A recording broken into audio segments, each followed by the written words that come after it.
Hey, don't worry about this big old camera at all. And do you want, is the camera okay? Yeah, I'm good. Okay. It's been a while since we've seen you. Yeah. Remind the people who you are. I'm Peaches. I was interviewed by Isaiah Carey on Farm Park and Sugar Branch about prostituting. So where are you now today? Clean and sober, ex-prostitute.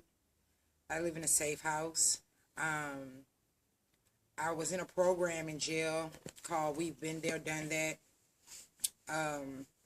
I was unsuccessful with that. At any rate, when I got out of jail, I followed up and did what I was supposed to do so I can continue to do what I need to do. What did it take for you to hit, in some opinions, rock bottom to turn your life around? I can just give you the situation. Actually, the police did a raid in a vacant apartment that I was living in. And when they came in, they specifically asked for Peaches. And everybody was giving them the runaround, but once they put my name in the system, my alias came up, and they realized that they had me, and they were all excited. And I was originally going to jail for a criminal trespassing charge. Mm-hmm. Well, as I sat in the back seat, I guess what the recovering addicts call a spiritual awakening, I began to have. And I had a crack rock in my navel. I had a stem, a pusher, a blunt, and a weed sack in my buttocks in the backseat of the police car. And I began to cry. I was tired. I didn't want to use anymore. I was just tired. I gave the police my crack. I called the officer to the car and I told him that I had a rock. Mm-hmm. And my charge went from criminal trespassing to PCS, possession less than a gram. Now, you have been arrested before. What made this time different? All the yets that I talked about on our first interview had become then. One of the questions you asked was it rough out there for me? And I made the statement, yeah, that we all go through things, tricks not wanting to pay, girls being raped. By the grace of God, I hadn't been raped yet. Well, I've been raped twice now at gunpoint. Since that interview? Since that interview. I'd been raped twice at gunpoint, and I got a STD that consequently I have to have in my bloodstream for the rest of my life. Mm-hmm. What is that like, going through all of that? Sad. I look back on it, doing the interview with you at that time was cool to me. It was good. But now when I see myself then and what I looked like to what I look like now, I wouldn't go back to Peaches for nothing in the world. Kenya is who I like and who I want to be. Mm-hmm. Is that sort of a relief for you, a transformation for you? Exactly. It feels great. Mm-hmm. When those officers in that raid specifically asked for you, what did you think? That they were upset about the comment that I made to you when we did the interview.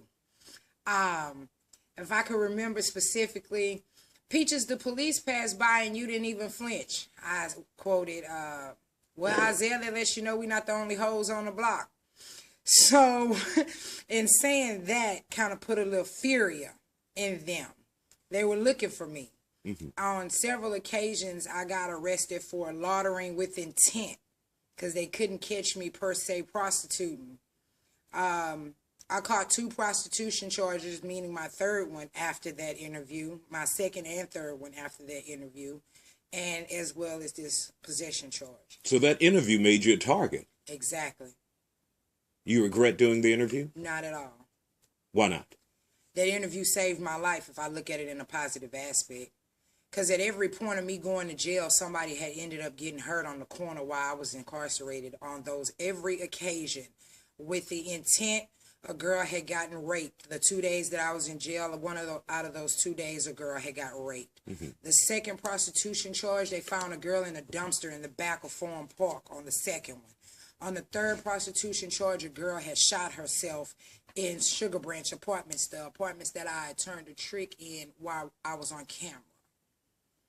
So both times, all 3 times for me was a save my life incident. So I'm okay with the interview.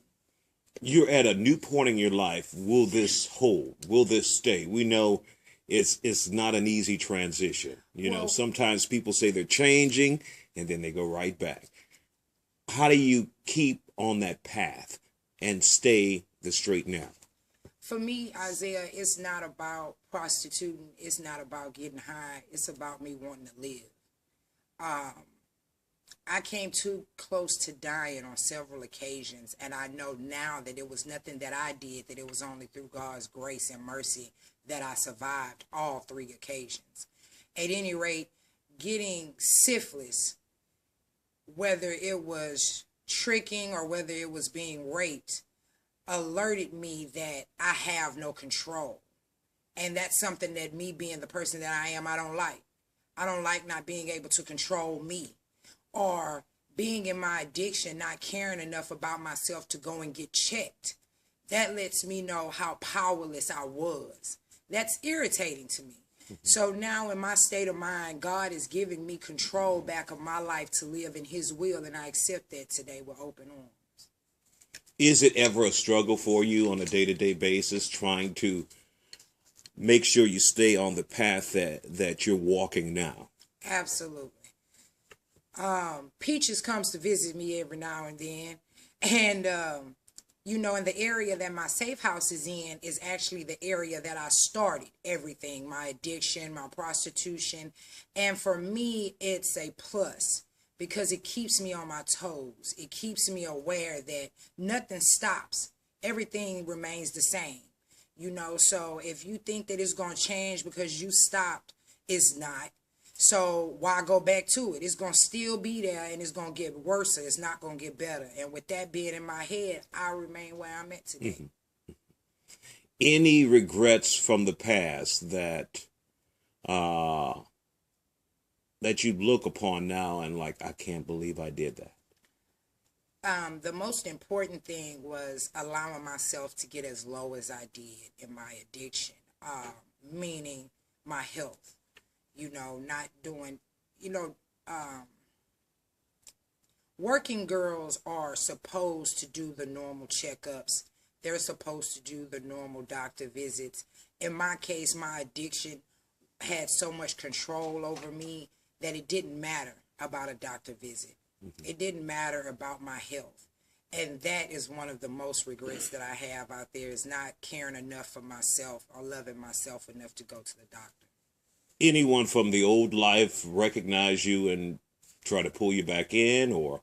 Well, to be honest, Isaiah, I haven't even went to I haven't even went to that area. I'm trying to not put myself, I'm not trying to put myself in that environment. I hang around positive people so that I can maintain. You know, I go to church, something that I've hardly ever done. And that's keeping my support group. That's keeping me motivated to do the right thing. So what's next for you now? Once this program is over, how do you see yourself? What do you see yourself doing? Hopefully getting a documentary on the road, you know, trying to get rich the right way. I want to help others. Speaking on that, you know, I was in group Wednesday, and we had a young lady that come in, and she was from my area, Bissonnet. And I asked her if she knew me, and she said, yeah, she had heard a lot about me. And I told her, whatever you heard was probably true. But here's living proof and hope that it can get better. You know, when you interviewed me on Forum Park, I also let you know that that's what I wanted to do. I wanted to get at the young girls and the women, you know, to let them know that it's a different life. You know, I think I said, if you find yourself a new way, don't stay stuck. Go ahead and move forward. And that's what I'm doing today. I was stuck. Now I'm unglued. It's time to do something different.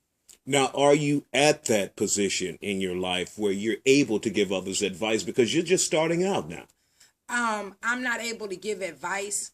I'm able to give my experience, strength, and hope. You know, I don't ever want to get to the point that I think I got it or I think I'm well, because I'm only a hit or a trick away from slipping up. And as long as I keep that in my head, hopefully I won't slip. Good, good. Now you ended up in the county jail. How long were you there, and for what? This charge right here was possession of a controlled substance, and they gave me 120 days county. Now, remind you, when you interviewed me, I only had 3 felonies. This made my 4th felony. I knew I was going to the penitentiary. Couldn't nobody change my mind, but God said I had something else for you. Mm-hmm. When I went to court, the court-appointed lawyer was so smooth. He was so genuine. Normally, the court-appointed lawyer will come in there and tell you what you done and why you in jail. Not in my case. He sat in front of me and he said, "Miss Latour, you know why you're here." I said, "Yes, sir." He said, "Well, the state is offering you 5 years deferred adjudication, but I got you 120 days county." Then I knew. At that point, I knew that it was nobody working for me but God. It had nothing to do with the lawyer. It had nothing to do with the DA. It was God that was doing that for me. Mm-hmm. It was possession of a controlled substance. I got 120 days, and I got my treatment for syphilis. So now I'm non-contagious, and I'm cured of the syphilis disease. Are you concerned about those that you may have hurt out in the community? Absolutely. Tell me about that. Absolutely. Do I sleep good at night? Yes, because I'm covered in the blood of Jesus. But at the same time, I think about everything that I've done to people, not only sex-wise, but rob-wise. The game I ran on people, the females, the males, everybody. You know, I think about the prostitutes that's having sex with the tricks behind me. You know, I have more concern for my fellow prostitutes than for the tricks, but at any rate, you know, that's the price of being a hoe. You know, we look up and we have all of these things coming at us at one time, but it still ends up the same way, having nothing. Mm-hmm. You know, we have all these friends, or we have all these dope boys, or whatever the case may be, but at the end of the day, it's nobody but you and God, and whatever you did to whoever you did it to. What do you want to say to people who basically wrote you off after the first interview and the YouTube interview that was out there? Thank you. Thank you. Because the doubters of me not being able to come up out of my bottomless pit is what strive me to come up out of it. You know, because when you tell me that I can't, I'm going to show you that I can. You know, and I don't want to say keep doing it, but, you know, thank you for the prayers and the I wish you would, or I hope you do something different. Thank you for all of that, you know, and to the residents in the Bissonnet area, I apologize. To the kids that had to see me every day, I apologize. You know, it was not me. It was my disease, you know, and I want to say to them, I'm sorry.